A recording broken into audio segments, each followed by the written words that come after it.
Yes, good morning everybody. Welcome to our online class. Yesterday we discussed our chapter number 11. Chapter name is Life in Water. So let's continue this chapter. All the plants and animals develop their physical characteristic according to the surrounding in which they live. जितने भी plants या animals हैं वो अपनी surrounding के according अपने physical character में change कर लेते हैं ओके अपनी बॉडी में कुछ इस तरह के चेंजेस कर लेते हैं ताकि वो उस वाटर में भी इजीली सरवाइव कर पाए ओके तो इस तरह के चेंजेस को हम क्या कहते हैं adaptations. You must have seen green algae at those places in your nearby area where the water remains accumulated. तो आपके नियर बाय एरिया में जहाँ पर भी वाटर इकट्ठा हो जाता है गैदर हो जाता है ओके कुछ दिनों के लिए फॉर फ्यू डेज तो वहां पर आपने ग्रीन कलर की एल्गी को देखा होगा ओके तो ग्रीन एल्गी वहां पर ग्रो कर जाती है. Now things to do, scratch and bring some green algae from a place in your school where the water is accumulated. Take a magnifying lens from your school science kit and observe the algae carefully. Actually, algae are also very minute plants that grow only in water. तो algae भी एक ऐसा plant है, aquatic plant है जो कि water में grow करता है. Now think and write the answer of the following. First one is where is the algae found? Algae कहाँ found होती है? तो algae is found where the water accumulated or gathered. ठीक है जहाँ पर भी पानी इकट्ठा रहता है for few days वहाँ पर algae grow करती है. Second one is make a list of the plant that are found in water. आपको उन plants की list बनानी है, list prepare करनी है जो plants water में grow करते हैं. Means aquatic plants like सिंघाड़ा, lotus, water lily, जलकुंभी या जिसे हम वाटर हाइसिंथ भी कहते हैं okay these plants are found in water. Third one is if the aquatic plants that are found in water are taken out of water then what will happen to them. अगर जो plant water में grow कर रहे हैं उन्हें हम aquatic plant कहते हैं. इफ वो प्लांट्स को अगर हम वाटर से टेक आउट करते हैं बाहर निकाल लेते हैं तो उन प्लांट्स के साथ क्या होगा. So if the aquatic plants are taken out of the water they will die. वो ग्रो नहीं कर पाएंगे और वो डाई हो जाएंगे बिकॉज उनके जो फिजिकल कैरेक्टर हैं वो किसके अकॉर्डिंग है वाटर में ग्रोथ के अकॉर्डिंग है ओके तो सिर्फ वो वाटर में ही ग्रोथ कर सकते हैं. अगर आप उन्हें वाटर में से बाहर निकालेंगे एंड लैंड पर उन्हें ग्रो करवाने की कोशिश करेंगे तो वो ग्रो नहीं कर पाएंगे एंड डाई हो जाएंगे. Fourth one is if the plants that grow on land are grown in water then what will happen. इसी तरह अगर जो लैंड पर ग्रो करने वाले प्लांट हैं उन्हें आप वाटर में ग्रो करवाएंगे तब क्या होगा. then these plants also will decay and die. वो प्लांट्स पानी में क्या होंगे डिके हो जाएंगे रॉट हो जाएंगे एंड डाई हो जाएंगे बिकॉज उनके जो फिजिकल कैरेक्टर हैं वो वाटर में ग्रोथ के अकॉर्डिंग नहीं है. मीन्स उनकी जो फिजिकल कैरेक्टर है वो उन्होंने अडेप्टेशन नहीं किया उनका है ना अपनी सराउंडिंग के अकॉर्डिंग तो वाटर के अकॉर्डिंग नहीं है उनके कैरेक्टरिस्टिक इसलिए वो वाटर में ग्रो नहीं कर पाएंगे. Next one is why the aquatic plants do not decay in water. तो हमारा नेक्स्ट क्वेश्चन क्या हो सकता है कि जो एक्वेटिक प्लांट हैं वो वाटर में डिके क्यों नहीं करते हैं या रॉट क्यों नहीं करते हैं. बिकॉज कोई भी चीज थिंग्स हैं वो अगर बहुत टाइम तक पानी में रहती है तो वो क्या हो जाती है डिस्ट्रॉय होने लगती है डैमेज हो जाती है या रॉट हो जाती है सड़ जाती है ना. बट एक्वेटिक प्लांट्स के साथ ऐसा नहीं होता है वो इजीली वाटर में सर्वाइव करते हैं. तो ऐसा क्यों होता है because the aquatic plant do not decay in water due to their special physical characteristic. Okay, उनके कुछ स्पेशल ऐसे फिजिकल कैरेक्टर होते हैं जिसे वो अडॉप्ट कर लेते हैं ओके अपनी सराउंडिंग के अकॉर्डिंग और वो वहां पर इजीली सरवाइव कर सकते हैं. See an aquatic plant that is lotus ये इजीली वाटर में ग्रो कर लेता है. ठीक है. You must have seen a water reservoir. आपने वाटर रिजर्वायर में वाटर सोर्स देखा होगा लाइक पॉन्ड है लेक है. Many types of plants grow in that water और उस प्लांट में बहुत तरह के जो उस वाटर में डिफरेंट टाइप्स के जो प्लांट्स हैं वो ग्रो करते हैं. Some of them remain completely submerse in water and उनमें से कुछ प्लांट्स ऐसे होते हैं जो कि पूरी तरह से पानी में डूबे होते हैं जिन्हें हम अंडर वाटर प्लांट्स भी कहते हैं. Okay. Some plants get half submerged but their leaves float on the surface of water. कुछ जो plants हैं वो half submerged means आधे डूबे होते हैं पानी में but जो उनकी leaves हैं वो water की surface पर float कर रही होती है जिन्हें हम floating plants भी कह सकते हैं.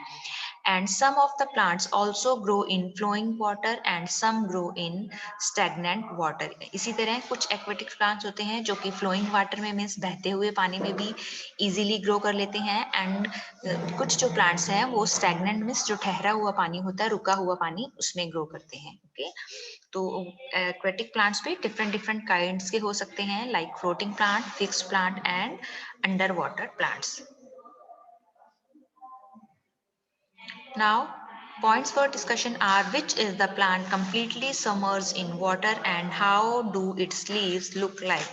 कौन सा ऐसा प्लांट है जो कि completely submerged है मीन्स वाटर में पूरा अंदर डूबा हुआ है जिसे हम अंडर वाटर प्लांट्स भी कह सकते हैं और उसकी लीव्स कैसी दिखाई देती हैं. So Jalkumbi is completely submerged in water and the leaves are round and green in color. जो जलकुंभी है या जिसे हम वाटर हाइसिंथ भी कह सकते हैं वो प्लांट कम्प्लीटली वाटर में सबमर्ज्ड है, डूबा हुआ है एंड उसकी जो लीव्स हैं वो राउंड होती हैं, ग्रीन इन कलर होती हैं, ग्रीन कलर की होती है. पिक्चर में देखिए आपको नीचे पिक दिखाई दे रहा है. Second one is how do the leaves of the plant of flowing water look like. जो फ्लोइंग वाटर में ग्रो करते हैं प्लांट उनकी लीव्स हैं वो कैसी दिखाई देती हैं. So the leaves of the plant in flowing water looks like ribbon. जिस तरह से एक रिबिन का स्ट्रक्चर होता है एकदम पतली एंड लंबी, इस तरह की जो उनकी लीव्स का स्ट्रक्चर होता है. Third one is how do the leaves of the plant floating on the surface of water look like? And ऐसे plants जिनकी leaves water पर surface पर float करती हैं उनकी leaves कैसी होती हैं? So the leaves of the plant floating on the surface of water looks like broad, oily and fleshy. वो उनकी जो leaves हैं वो बहुत ही broad होती हैं, चौड़ी होती हैं, oily होती हैं because उनके ऊपर एक coating होती है उन leaves पर जिसे हम waxy coating कहते हैं. Okay? ये वैक्सीन कोटिंग उन्हें किस चीज से प्रोटेक्ट करती है, रोटन से. ठीक है, गलने से बचाती है बिकॉज आपने देखा होगा वैक्स पर या मोम पर हम वाटर जब डालते हैं तो वो उस पर रुक नहीं पाता है. ठीक है, इसी तरह इन लीव्स की भी जो पर भी एक कोटिंग होती है जिसे हम वैक्सी कोटिंग या ऑयली कोटिंग होती है एक तरह की. ठीक है, जिससे कि वो वाटर में भी रोट नहीं होती है एंड वो कैसी होती है, फ्लैशी होती है. ठीक है, थोड़ी थिक होती है. Next one is why are the leaves of the lotus plant broad. आप लोगों ने कभी अगर लोटस प्लांट का पिक्चर देखा है या रियल में कभी लोटस प्लांट्स देखा है तो आपने देखा होगा कि उसकी जो लीव्स हैं वो बहुत ही ब्रॉड होती हैं, बहुत ज़्यादा चौड़ी फैली हुई होती हैं, राउंड शेप में होती हैं. तो उसकी लीव्स ऐसी क्यों होती हैं लोटस प्लांट की? because the leaves of the lotus plants are broad to give support to the lotus flower to float on the water. जो लोटस का फ्लावर है, फूल है, वो वाटर पर फ्लोट कर सके इजीली, तो उसका सपोर्ट देने के लिए उसकी लीव्स भी ब्रॉड होती हैं. Okay, next question is why are the leaves of the plants of flowing water very narrow like a ribbon. जो फ्लोइंग वाटर में है मीन्स अंडर वाटर जो प्लांट्स हैं, पानी में डूबे हैं, उनके ऊपर से पानी फ्लो कर रहा है, बह रहा है, तो उनकी जो लीव्स हैं वो बहुत ही नैरो होती हैं, पतली होती हैं, लाइक रिबन, रिबन की तरह. तो ऐसी क्यों होती है उनकी leaves? So the plants do not allow the flowing water on the leaves. वो उस पानी को लीव पर अलाउ नहीं करते, मीन्स पानी उन लीव्स पर रुक नहीं पाता है. Hence the leaves of the plant of flowing water are narrow like ribbons. इसलिए उसकी जो leaves हैं वो एकदम बिल्कुल पतली पतली narrow and ribbon like structure होती है ताकि वो water के flow के साथ में इजीली वहीं पर फ्लो कर सकती है, पानी उसके ऊपर रुक नहीं पाता है. ओके, वाटर को अलाउ नहीं करती, इसलिए उनका स्ट्रक्चर जो है वो ऐसा होता है. यहाँ पिक्चर में देखिए आपको एन आइकोर्निया प्लांट या जिसे हम जलकुंभी कहते हैं. ठीक है, इससे वाटर हाइसिंथ भी कह सकते हैं, इसका अनदर नेम है. ये देखिए इस तरह से पूरे लेक या पॉन्ड में ये जो प्लांट है बहुत ही इजीली और बहुत ही फास्ट स्प्रेड करता है. ठीक है, पूरे वाटर में, तालाब में ये फैल जाता है, इसकी ग्रोथ बहुत ही फास्ट होती है. So points for discussion are which aquatic plant is shown in the pond. Pond में आपको कौन सा aquatic plant है जो दिखाई दे रहा है? So यहाँ पर हम कह सकते हैं an Eichhornia plant और जलकुंभी is shown in the pond. If the entire pond get covered with Eichhornia, then what will happen? अगर पूरा जो पॉन्ड है या तालाब है वो आइकोर्निया प्लांट से या इस जलकुंभी प्लांट से कवर्ड हो गया है तो क्या होगा? So no more water can be seen and other aquatic animals and plants will face problem. तो आपको पूरे पॉन्ड में कहीं भी वाटर दिखाई नहीं दे रहा है बिकॉज इसने पूरे जो पॉन्ड है उसमें ये पूरा फैल चुका है, कवर्ड कर लिया है. एंड ये इससे क्या होगा, जो सनलाइट है ठीक है, वो जो वाटर के अंदर जो प्लांट्स हैं, ठीक है, उन्हें इजीली सनलाइट नहीं मिल पाती है, वो अपना जो फोटोसिंथेसिस प्रोसेस है वो नहीं कर पाते हैं, एंड जो एक्वेटिक एनिमल्स हैं उन्हें भी ऑक्सीजन सप्लाई नहीं हो पाता है ना, तो इससे जो अदर एनिमल्स एंड प्लांट्स हैं उन्हें प्रॉब्लम फेस करनी पड़ती है, वो डाई हो सकते हैं, मर सकते हैं, ठीक है। Next one is what difficulties will the other aquatic animals and plants have if there is more growth of Eichhornia? Eichhornia plant या जलकुंभी प्लांट की अगर बहुत ज़्यादा ग्रोथ हो जाती है तो जो एक्वेटिक एनिमल्स हैं, मीन्स पानी में रहने वाले एनिमल्स एंड जो प्लांट्स हैं, उन्हें किस तरह की डिफिकल्टीज या प्रॉब्लम्स को फेस करना पड़ सकता है। So due to excessive presence, बहुत ज़्यादा प्रेजेंस से क्या होगा, due to the excessive presence of the जलकुंभी plants, sun rays cannot reach deep into the water, and as a result other aquatic animals and plant face problem to exist. उन्हें जिंदा रहने में प्रॉब्लम होने लगती है बिकॉज उन्हें अपना जो प्लांट्स हैं उन्हें फोटोसिंथेसिस प्रोसेस के लिए सनलाइट प्रोवाइड नहीं हो पाती हैं, एंड एक्वेटिक जो एनिमल्स हैं उन्हें ऑक्सीजन सप्लाई नहीं हो पाता है प्रॉपर, तो उनकी क्या होने लगती है, डेथ होने लगती है, ओके, वो एग्जिस्ट नहीं कर पाते हैं।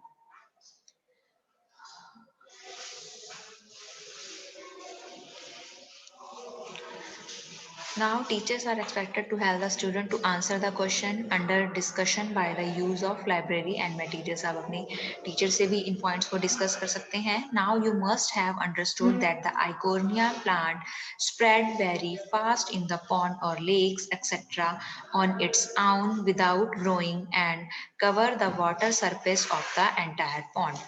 Therefore, it is necessary to remove it from time to time. अगर जो ये आइकोनिया प्लांट्स है ये पॉन्ड या लेक में बहुत ही फास्टली स्प्रेड होता है, ठीक है, और ग्रो करता है, एंड पूरे जो वाटर सरफेस है एंटायर पॉन्ड की, पूरे पॉन्ड की वाटर सरफेस को कवर कर लेता है, जिससे other plants and animals exist नहीं कर पाते हैं, उनकी डेथ होने लगती है, ठीक है, वो डेड होने लगते हैं। इसलिए हमें टाइम टू टाइम अगर किसी भी पॉन्ड या तालाब में या लेक में अगर आइकोनिया प्लांट ग्रो कर रहा है तो इसे हमें टाइम टू टाइम क्या करना होता है, रिमूव करना होता है।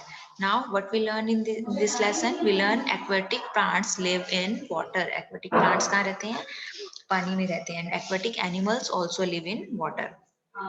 The aquatic plants and animals respire in water only, and जो aquatic plant and animals हैं वो water में ही respiration या respire कर सकते हैं। अगर आप उन्हें plant से pond से या water से lake से कहीं से जहाँ भी वो जिस भी aquatic वो रह रहे हैं एनवायरमेंट में, वहां से अगर आप उन्हें बाहर निकालेंगे तो वो सरवाइव नहीं कर पाते हैं, डेड हो जाते हैं, ठीक है।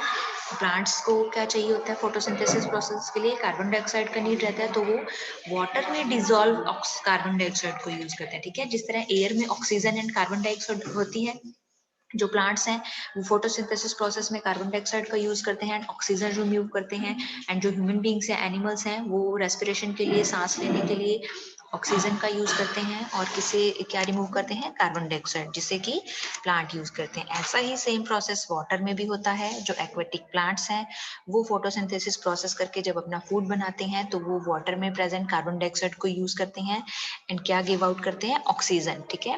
वो ऑक्सीजन वाटर में डिजोल्व हो जाती है, और उसी वाटर में डिजोल्व ऑक्सीजन को जो एक्वेटिक एनिमल है वो यूज करते हैं एंड कार्बन डाइऑक्साइड को उस वाटर में रिमूव कर देते हैं, okay. And third point is the aquatic animals and plants can live in water due to some special physical characteristic. This is known as adaptation. इसी तरह जो aquatic plants हैं और animals हैं उनकी body में कुछ इस तरह के physical changes होते हैं जिससे वो water में easily survive कर पाते हैं, और इसे हम क्या कहते हैं, adaptation, okay? जो उनकी body में changes होते हैं उन्हें हम क्या कहते हैं, वो changes किसके according होते हैं, उनकी surrounding के according होते हैं, है ना, तो इन्हें हम adaptation कहते हैं। So name two aquatic animals, किसी भी 2 aquatic animals के आप नेम बता सकते हैं, फिश है, क्रोकोडाइल है, okay. Name two aquatic plant, that is सिंघाड़ा, जलकुंभी या आइकोर्निया प्लांट है, लोटस प्लांट है, these are aquatic plant. So here our chapter is completed. Due to specific characteristic, organisms are adapted to other surroundings. Some flourish on land and some in water. Okay, तो इसी तरह special character को adapt करते हुए जो कुछ organism हैं वो ग्रो करते हैं, कुछ लैंड पर ग्रो कर पाते हैं एंड कुछ ऐसे हैं जो कि वाटर में ग्रो कर पाते हैं। Okay, so here chapter number 11 is complete.